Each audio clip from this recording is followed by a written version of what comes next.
qui ne connaissent pas les prix. Et comme je le dis toujours à mes petits frères, je leur dis toujours, il n'y a qu'une race dans le monde qui trouve des GSM à 500 francs, des vélos à 100 francs, des motos d'1 million à 20 000 francs. Il n'y a que chez nous, subhanallah, chez le Maroc. C'est incroyable. Type, il a acheté 1 million, il a dit, nous, va chez, hein, pour pas dire un nom, va chez un tel, 10,000. Je vois que c'est pas cher, subhanallah. Avant, il disait tomber du camion, maintenant c'est tombé, garde satellite, pas de l'avion, là. Le dernier cri, il est déjà. Et est-ce que les parents, qui sont au courant? Est-ce qu'ils posent des questions? Au contraire, des fois, on entend dans les familles des styles de remarques, Wallah, c'est un grand businessman, il sait comment. Non, mon frère. Vous savez que le prophète sallallahu parmi les invocations qui sont exaucées rapidement, c'est celui sur qui on a commis une injustice. Alors ce vélo, Allah, s'il a été volé, cette moto, si elle a été volée, si le gars invoque Allah subhanahu wa ta'ala contre toi, imagine quand alors se produit sur la voiture de ton père. Alors là, tu te dis peut-être dans ta tête, je vais le mettre sur la voiture de mon père, c'était un bon musulman, il a fait le hajj 40 fois, il prie, donc il est protégé, il y a un bouclier. Ça, c'est pour ça, Dragon Ball et tout. Sur votre dessin animé, il croit alors que la voiture, elle est protégée. Elle va arriver au Maroc, moi, alhamdoulilah, moi, la preuve, je vais même pas avec mon père, moi, je vais avec un copain et tout. Subhanallah. Et des fois, alors, on baratine comme ça un peu les parents, le rapport des produits, et ainsi de suite. J'espère que cette nouvelle génération de frères qui feront attention à ce genre de choses, verront un peu autour d'eux, si jamais il y a des frères, des cousins ou autres, qui s'adonnent encore à ce genre de choses. Car on oublie que le jour du jugement dernier, dans une tradition rapportée par Tirmidhi, le prophète sallallahu alayhi wa sallam te dit que parmi les choses sur lesquelles on sera questionné, c'est aussi naturellement donc l'argent, comment on l'a eu et comment on l'a dépensé. Très très important aussi. L'autre sujet qui est tout aussi important, c'est ce qu'on appelle, vous savez, le temps, ça va très très vite. Si vous voyez des pages qui sautent, c'est à cause de lui ici en bas. Et donc il y a un autre sujet très très important qu'on appelle donc le vol. Le vol, vous allez peut-être me dire ici, oh, subhanallah, je ne parle pas des voleurs ou quoi que ce soit. Lakin, c'est un problème qui est répandu. Souvent dans les familles, on trouve au moins un qui, mais maintenant on emploie un terme plus intellectuel, qui emprunte, parce qu'il est dans le besoin. Il faut faire attention. Pourquoi est-ce qu'on dit des fois, il emprunte, il est ceci et cela? Et ça existe. C'est qu'on entend des styles de petites, entre guillemets, fatwa, réponses. T'as volé qui? Une sharfa? C'est halal, subhanallah, kafir billah, sahabi. Tu vas rentrer en Jahannam à cause de kafir? Ou t'as lu ça dans le Coran? Alors qu'est-ce qu'on fait? Alors on shahat. Dès qu'il y a une occasion, avant il y avait une période, je me rappelle quand on avait la quinzaine d'années, c'était quelque chose de répandu. Le kafir et tout, shahat, il n'y a pas de problème. C'était répandu. Et subhanallah, on a des règles bien précises de comportement vis-à-vis même du non-musulman et ainsi de suite. Et le vol, comme vous le savez, le prophète sallallahu alayhi wa sallam, donc dans une tradition, pour vous montrer l'importance, c'est pas parce qu'on vole quelque chose de petit qu'on doit se dire, c'est rien, Dieu il est pardonneur et ainsi de suite. Mais tu dis qu'Allah subhanahu wa ta'ala maudit le voleur, il vole donc un œuf, on lui coupe la main, il vole une corde et on lui coupe la main. Rapporté donc par le Bukhari. Il a cité des exemples très anodins, mais pour montrer que c'est quelque chose de grave. Parce que tu prends un produit qui n'est pas le tien, et qui, vous savez, il y a un autre problème, c'est celui qui rachète les choses volées. Tu dis alors au frère, mon frère, fais attention, va remettre ça, ou bien va poser des questions, parce que la personne te dit, non, je l'ai acheté à tel prix, tu dis, c'est impossible. Va poser des questions, demande une facture, prends les coordonnées de la personne. Non, tu dis, on est musulman, on fait confiance, non. On est en Belgique, il y a des prix qu'on connaît par cœur, et qu'il y a des limites qu'on sait que c'est impossible. Donc aussi faites attention à ce côté-là et conseillez des fois certains frères qui sont peut-être touchés par ce genre de vice. L'autre problème, et il y a eu une conférence là-dessus, c'est ce qu'on appelle donc le problème de la musique. La musique, on n'arrêtera jamais de le rappeler, mais bon, comme vous le savez, Inch'Allah, à force de persévérer dans ce domaine, on y arrivera peut-être, mais je prendrai deux paroles seulement, puisqu'il y a eu une conférence là-dessus.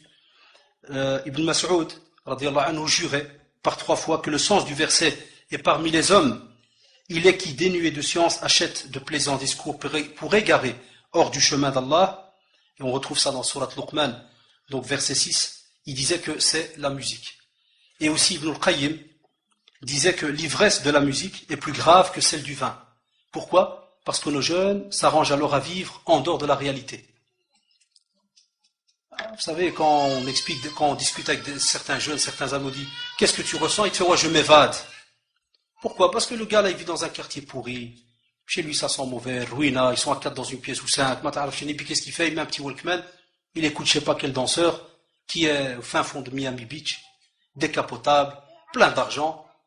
Et pendant combien est-ce qu'il rêve? Pendant 3-4 minutes. Oh là, 10 minutes, oh là, je sais pas combien elle dure une plage. Puis subhanallah, quand il ouvre ses yeux, est-ce qu'il se retrouve de nouveau? Moulem plage. C'est pas la même plage.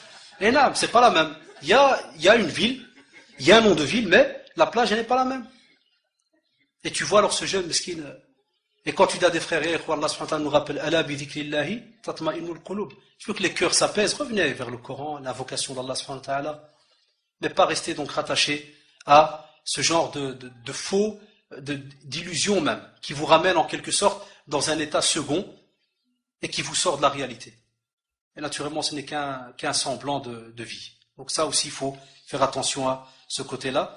On terminera aussi par un sujet très important, parce que des fois, il peut arriver entre les jeunes qui apprennent, qui veulent apprendre la religion, et aussi chez certains qui n'ont pas cet apprentissage. C'est ce qu'on appelle la médisance.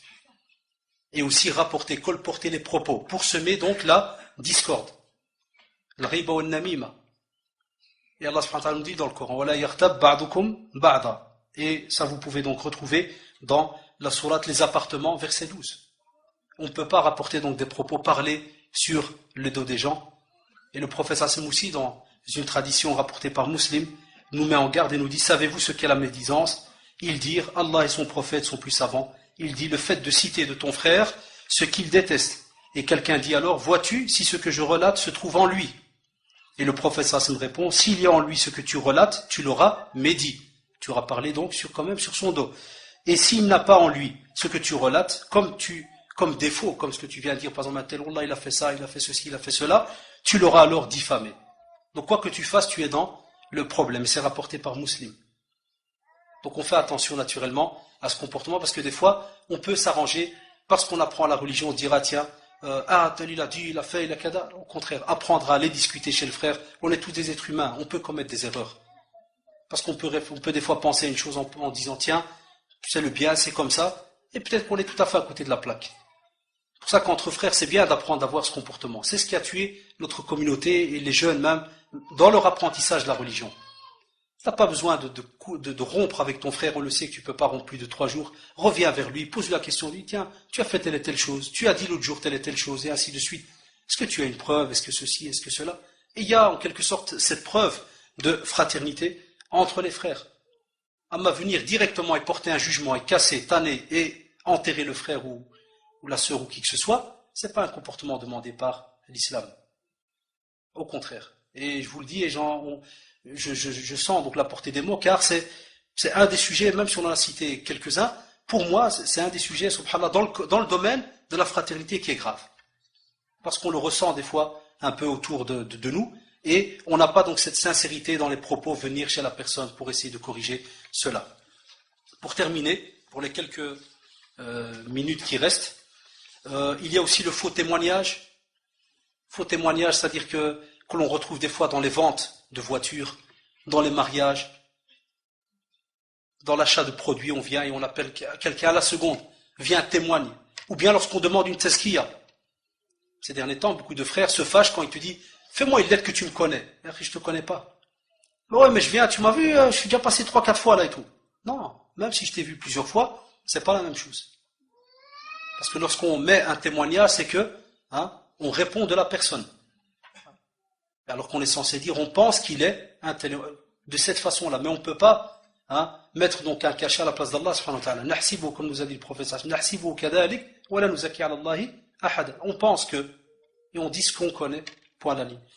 Donc il reste encore beaucoup d'autres points très très importants que l'on peut citer, comme le fait donc l'ostentation, des fois faire des choses par orgueil, ça peut arriver lorsqu'on commence à apprendre sa religion, jurer en employant autre chose que le nom d'Allah. On entend des fois autour de nous les frères haq al-Qur'an, haq sidi kada, haq. Non. Donc ça aussi c'est quelque chose de grave. Des fois un acte anodin qu'on se dit tiens, ne pas être concentré dans sa prière, chose qui est demandée, très très important, car c'est ce qui va régir naturellement tout le comportement qu'on a expliqué depuis tout à l'heure, et aussi donc des fois faire attention, dernier mot de la fin, à tout ce qui est vestimentaire, tout ce qui est nourriture, tout ce qui est donc les paroles, qu'est-ce qu'on peut dire, qu'est-ce qu'on ne peut pas dire, et naturellement donc J'espère que ce sujet vous aura été bénéfique et vous l'aurez pris comme ce qu'on appelle un rappel pour ceux qui, walhamdoulilah, je l'espère, pour remettre tout ça